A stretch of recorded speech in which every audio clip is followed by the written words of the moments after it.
बिहार समाचार में आपका स्वागत है। आइए जानते हैं आज की फटाफट बड़ी खबरों को, लेकिन उससे पहले ये न्यूज़ आप किस जगह से देख रहे हैं हमें कमेंट बॉक्स में ज़रूर बताएं। बढ़ती उम्र में इन्हें छोड़ दीजिए, मंत्री अशोक चौधरी की इस पोस्ट पर जेडीयू में घमासान मच गया है। पार्टी के मुख्य प्रवक्ता नीरज कुमार ने इसे सीएम नीतीश कुमार पर तंज मानते हुए पलटवार किया है।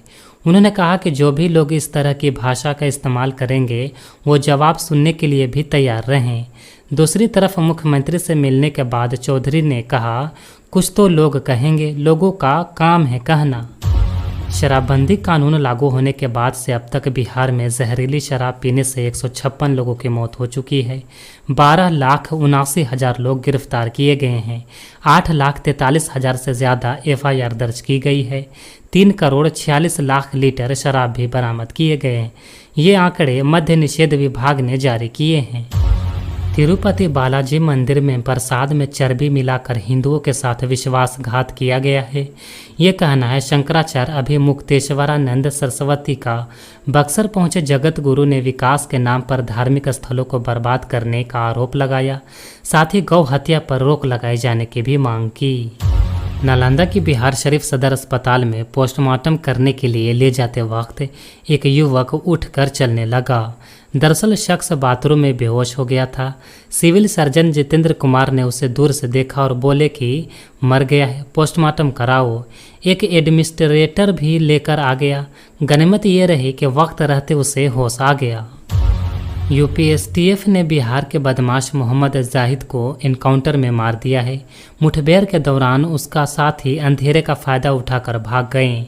जाहिद पर आरपीएफ के जवानों की हत्या समेत कई आपराधिक मामले दर्ज थे। शराब तस्करी का विरोध करने पर उसने 2 जवानों की हत्या की थी।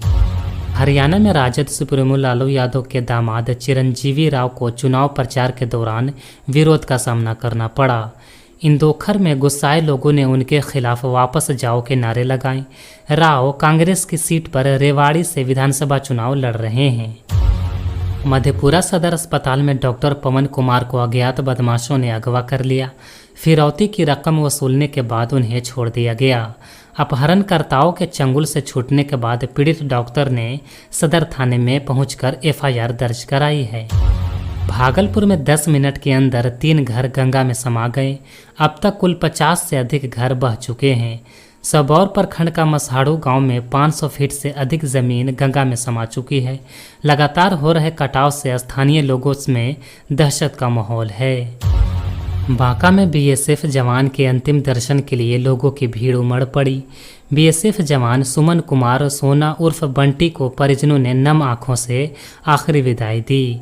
बीते रविवार को मेघालय तूर कैंप में 15 किलोमीटर दूर वाटरफॉल गिरने से उनकी मौत हो गई थी। बिहार में अगले 2 दिनों तक बारिश की संभावना है।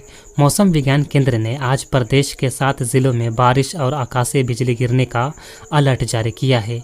इस दौरान 8 से 10 किलोमीटर प्रति घंटे की रफ्तार से हवा चलेंगी। वहीं अधिकतम तापमान 36 से 38 और न्यूनतम तापमान 26 से 28 डिग्री सेल्सियस के बीच रहने की संभावना है। मंगलवार की शाम नवादा में बारिश के दौरान राजौली थाना क्षेत्र के एकाम्बा गांव में आकाशीय बिजली गिरी। इसकी चपेट में आने से 3 लोगों की मौत हो गई। वहीं एक शख्स झुलस गया जिसका इलाज चल रहा है। मौसम विज्ञान केंद्र के मुताबिक दक्षिण पश्चिम बंगाल की खाड़ी में कम दबाव का क्षेत्र बन रहा है। इस वजह से बुधवार को राज्य के अधिकतर शहरों में बादल छाए रहेंगे। इस दौरान हल्की और भारी बारिश की संभावना है। पटना के राजीव नगर थाना क्षेत्र के 3 नाबालिग छात्र अचानक लापता हो गए। तीनों एक ही स्कूल में पढ़ते थे। सोमवार सुबह घर से स्कूल जाने के लिए निकले थे। काफ़ी देर तक घर नहीं लौटने पर परिजनों ने खोजबीन शुरू की। कोई सुराग नहीं मिलने पर थाने में गुमशुदगी की रिपोर्ट दर्ज कराई है। लापता छात्रों की पहचान राजू कुमार, अंशु कुमार और रंजन कुमार के तौर पर हुई है। केंद्रीय कृषि और किसान कल्याण मंत्री शिवराज सिंह चौहान ने कहा है कि कृषि भारतीय अर्थव्यवस्था की रीढ़ है और किसान उसकी आत्मा।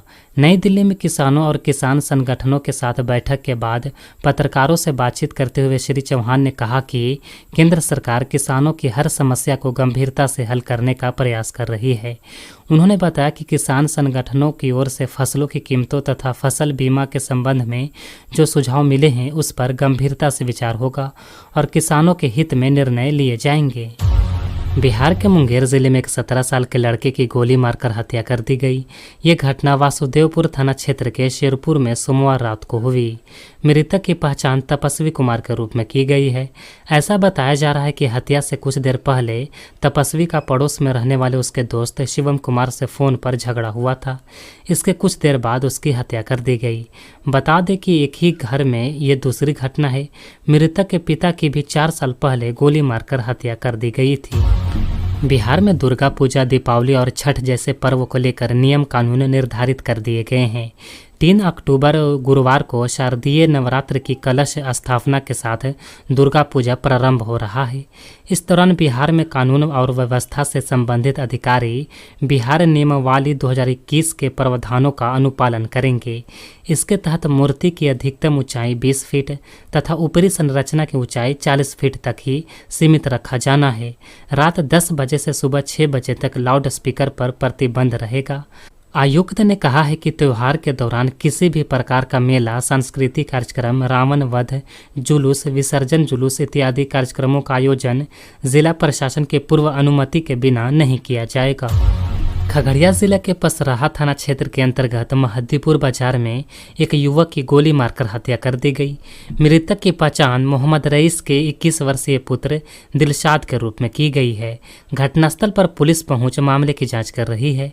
इस घटना से आक्रोशित लोगों ने महद्दीपुर बाजार जाम कर दिया।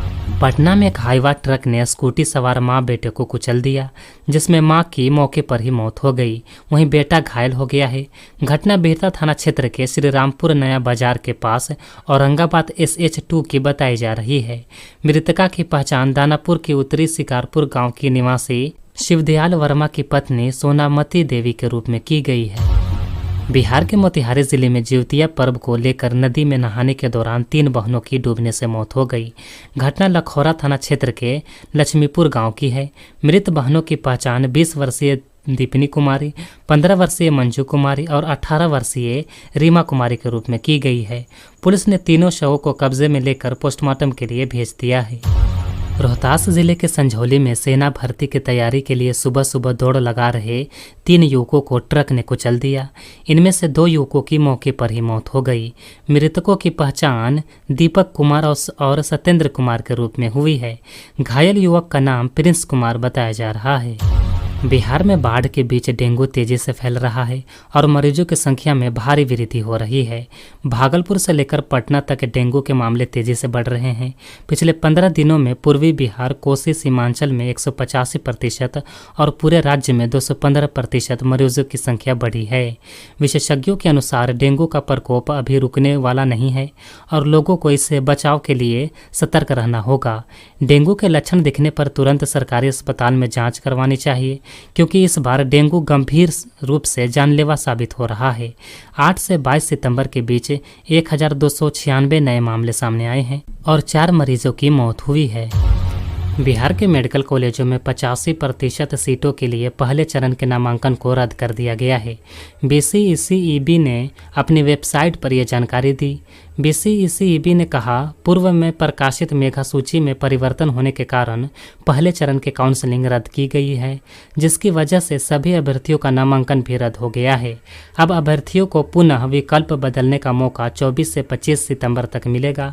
पहले राउंड के सीट आवंटन का रिजल्ट 27 सितंबर को जारी किया जाएगा, जबकि नामांकन और प्रमाण पत्र सत्यापन 28 से 30 सितंबर के बीच होगा। पटना, बेगूसराय, मुंगेर और भागलपुर समेत राज्य के विभिन्न बाढ़ प्रभावित क्षेत्रों में स्थिति में सुधार नहीं हुआ है। इन जिलों में लगभग 14 लाख की आबादी बाढ़ से प्रभावित है। पटना जिले के नकड़दियारा और दानापुर के अकीलपुर घाघरा, बख्तियारपुर के चिरैया, रूसपुर, हरिदासपुर, दियारा, काला दियारा समेत गंगा नदी के तटीय क्षेत्रों में हालात बदतर बने हुए हैं। इन क्षेत्रों में कई पंचायतें बाढ़ से पूरी तरह घिरी हुई है। लोगों ने ऊंची जगहों पर शरण ले रखा है। बेगूसराय के बछवाड़ा, मटिहानी समेत विभिन्न प्रखंडों में भी गंगा नदी की बाढ़ से लोगों का जनजीवन बुरी तरह प्रभावित है। इधर लखमीनिया गुप्ता बांध पर लगातार दबाव बना हुआ है। मुंगेर में भी बाढ़ प्रभावित क्षेत्रों में कोई सुधार नहीं हुआ है। भागलपुर के कई शहरी और ग्रामीण इलाकों में गंगा नदी का पानी घुस जाने से आम जनजीवन प्रभावित है। इधर रतनपुर बरियारपुर के बीच रेल लाइन पर पानी के दबाव के मद्देनजर रेलवे ने कल तीसरे दिन भी भागलपुर जमालपुर रेलखंड पर ट्रेनों का परिचालन रोक दिया। पटना के जिलाधिकारी डॉक्टर चंद्रशेखर सिंह ने बाढ़ की स्थिति को देखते हुए 8 प्रखंडों में 76 विद्यालयों को 26 सितंबर तक बंद रखने के आदेश दिए हैं। इस संबंध में जारी पत्र में कहा गया है कि गंगा नदी की धारा तेज होने के कारण दियारा क्षेत्र के इन स्कूलों में शिक्षकों और छात्रों के लिए जोखिम हो सकता है। उमस भरी गर्मी के कारण राज्य में लोग बिजली से चलने वाले उपकरणों का खूब इस्तेमाल कर रहे हैं। यही कारण है कि 23 सितंबर सोमवार की रात बिहार में 8000 मेगावाट से अधिक बिजली खपत हुई, जो कि अब तक की सर्वाधिक डिमांड है, जिस पर सूबे के ऊर्जा योजना एवं विकास मंत्री विजेंद्र प्रसाद यादव ने कहा कि मौजूदा सरकार जब वर्ष 2005 में सत्ता में आई थी तो बिहार में मात्र 700 मेगावाट बिजली खपत होती थी। 17 वर्षों में बिहार में बिजली खपत में लगभग 12 गुना की वृद्धि हुई है।